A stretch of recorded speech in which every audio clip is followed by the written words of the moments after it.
कर्मों का फल। किसी ने सच ही कहा है। दूसरों के साथ किया हुआ कह रहे थे, तुम्हें तो खाना बनाने भी नहीं आता तुमसे।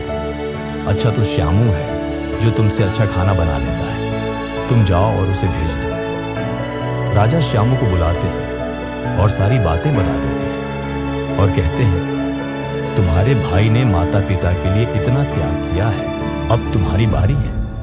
क्या तुम उनके लिए ऐसा कुछ नहीं कर सकते? श्यामू को ना चाहते हुए भी ये सब करना ही पड़ता है।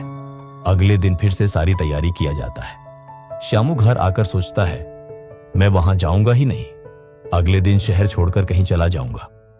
फिर रामू ने राजा को सारा सच बताया। वास्तव में वह जिंदा कैसे बचा? उसने पहले ही मछुआरे से बात कर ली थी, जिससे उसकी जान बची और वह 1 महीने तक नगर से दूर रहा था। फिर सही समय पर राज्य में लौट आया। वह यह सब केवल इसलिए किया क्योंकि वह श्यामू को एक सबक सिखाना चाहता था। इधर श्यामू शहर छोड़कर जाने का योजना बना चुका था। अपने योजना के अनुसार वह रात के अंधेरे में ही घर छोड़कर भाग जाता है। वह घर छोड़कर कुछ दूर गया ही था कि तभी राजा के 2 सैनिकों की नजर उस पर पड़ती है और उसे रोकने की प्रयत्न करते हैं। श्यामू और सैनिकों के मध्य हाथापाई और लड़ाई शुरू हो जाती है। श्यामू गुस्से में आकर एक सैनिक के सिर पर पत्थर से मारता है। सिर पर चोट लगने से उसकी मौत हो जाती है। ये सारी बातें जब राजा को पता चलती है, वह श्यामू को माफ करने वाले ही अब वह और गुस्सा हो जाते हैं श्यामू पर और क्रोध में आकार मृत्यु दंड सुना देते हैं। अगली सुबह उसे नाव से धक्का देकर मारने का आदेश जारी कर दिया जाता है। उसको उस आखिरी समय पर अपनी गलती का एहसास होता है कि जिंदगी के अंतिम वक्त में भी उसने लोगों का बुरा ही किया। उसे भी अपने जीवन के आखिरी पलों में गलती का एहसास होता है।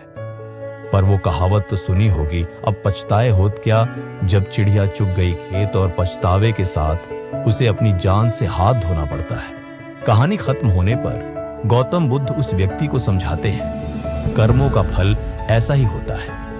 बुरे इंसान को आखिरी वक्त तक सही और गलत का पहचान नहीं होता।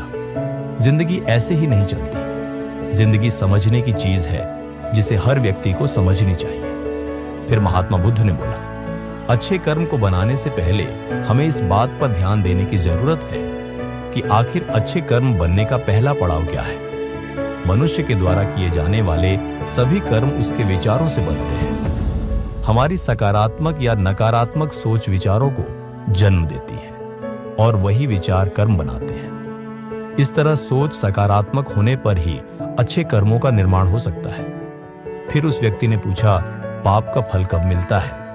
तब महात्मा बुद्ध ने कहा, पाप का फल किए गए कर्म पर निर्भर करता है। अगर आप किसी के साथ गलत करते हैं तो आपके साथ भी जरूर गलत होगा। जब तुम दूसरों के लिए अच्छा करते हो तो बदले में तुम्हारे साथ भी अच्छा होता है। जब तुम किसी दूसरे का बुरा करते हो और तुम्हें लगता है कि तुम्हारे साथ बुरा नहीं होगा, यह भी हो सकता है उस वक्त तुम्हारे साथ कुछ बुरा ना भी हो, लेकिन कभी ना कभी इसका हर्जाना तुम्हें भुगतना ही पड़ता है। इसलिए तुम्हें किसी के साथ बुरा करने का कोई अधिकार नहीं है, क्योंकि कर्मों का फल कभी ना कभी मिलता जरूर है। इस कहानी से हमें यह शिक्षा मिलती है कि हमारे कर्मों का फल हमेशा हमारे साथ रहता है। अच्छे कर्म हमें सुख और शांति देते हैं, जबकि बुरे कर्म हमें पछतावा और दुख देते हैं। उम्मीद करते हैं आपको हमारी इंस्पिरेशनल हिंदी स्टोरी कर्मों का फल पसंद आई होगी।